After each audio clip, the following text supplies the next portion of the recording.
Kolose 2 ayat 16 adalah ayat yang sering digunakan untuk membuktikan bahwa setelah kematian Kristus di kayu salib, kita tidak perlu lagi untuk keep the feast pada waktu-waktu yang Tuhan sudah tetapkan, yaitu holiday atau tahunan, bulanan, dan mingguan. Ayat ini mereka baca sebagai berikut. Janganlah kamu izinkan siapapun untuk menghakimi kamu, karena kamu tidak meet dengan drink atau keep the feast lagi pada waktu-waktu tahunan, bulanan, dan mingguan, karena semua ini sudah dipakukan ke kayu salibnya Kristus. Kita akan baca dari kutipan Roh Nubuat bahwa pengertian itu sangat bertentangan dengan apa yang Rasul Paulus katakan kepada jemaat di Kolose. Kita semua mengerti bahwa yang berakhir di kayu salib adalah korban-korban persembahan yang dipersembahkan dengan upacara-upacaranya, karena semua itu, yaitu the ceremonial law, adalah lambang dari kematian Kristus di kayu salib. Sehingga untuk tetap melakukan the ceremonial law atau rites dengan ceremonies yang adalah bayang-bayang dari kayu salib adalah suatu penghinaan terhadap Jehovah, yaitu untuk menyangkal kematian anaknya di kayu salib. Fungsi dari ceremonial law itu ialah untuk melihat dan mengerti the love of God melalui korban-korban persembahan yang dipersembahkan sebelum Kristus mati di kayu salib. Rasul Paulus menulis kepada jemaat di Korintus bahwa dengan memandang the glory of God, yaitu karakter love-nya, kita dirubahkan menjadi serupa dengan karakternya. Dan bagi mereka yang hidup sebelum kayu salib, mereka dapat melihat dan mengerti the love of God melalui lambangnya kayu salib, waktu mereka mengamati atau observe the ceremonial law.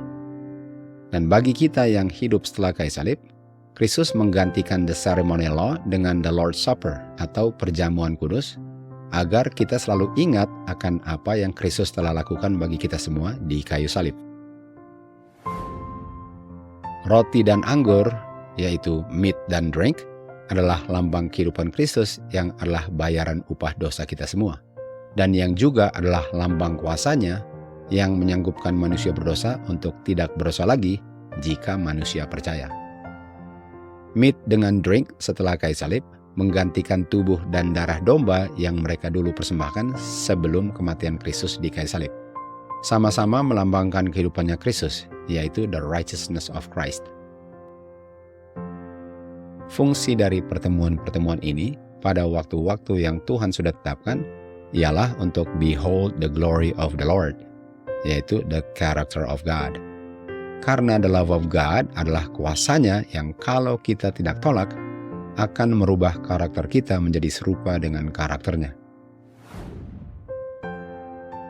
Jadi, yang Rasul Paulus katakan kepada jemaat di Kolose ialah, jangan kamu dihakimi karena kamu tidak mempersembahkan korban binatang waktu kamu meat dan drink pada waktu-waktu tahunan, bulanan, dan mingguan, yaitu hari Sabat hari ke-7. Rasul Paulus dituduh dan dihakimi oleh guru-guru orang Yahudi karena dia tidak mengajarkan the law and the ceremonies atau the ceremonial law yang sudah tidak ada maknanya lagi sejak Kristus mati di kayu salib.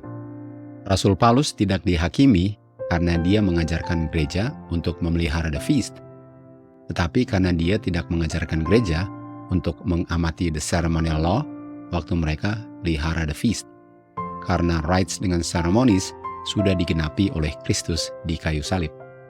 Dan itulah sebabnya mengapa Rasul Paulus menulis di Kolose 2 ayat 16 kepada jemaat di Kolose, agar mereka tidak dipengaruhi oleh siapapun yang mewajibkan mereka untuk mempersembahkan korban-korban binatang pada waktu-waktu tahunan, bulanan, dan mingguan di saat mereka keep the feast. Kesimpulannya dari apa yang Rasul Paulus katakan kepada mereka di Kolose, jangan kamu dihakimi oleh mereka yang mewajibkan kamu untuk mempersembahkan korban-korban binatang di saat kamu makan roti dan minum anggur pada waktu-waktu tahunan, bulanan, dan mingguan. Karena Kristus adalah korban kita di kayu salib, yang sudah meniadakan korban persembahan binatang, yang untuk selama 4.000 tahun dipersembahkan, dan menggantikannya dengan meat dan drink sebagai peringatan akan apa yang Bapa melalui anaknya telah lakukan bagi kita semua, khususnya di kayu salib. Oleh sebab itu, bagi kita yang hidup setelah kayu salib, marilah kita keep the feast. Rasul Paulus katakan, let us keep the feast.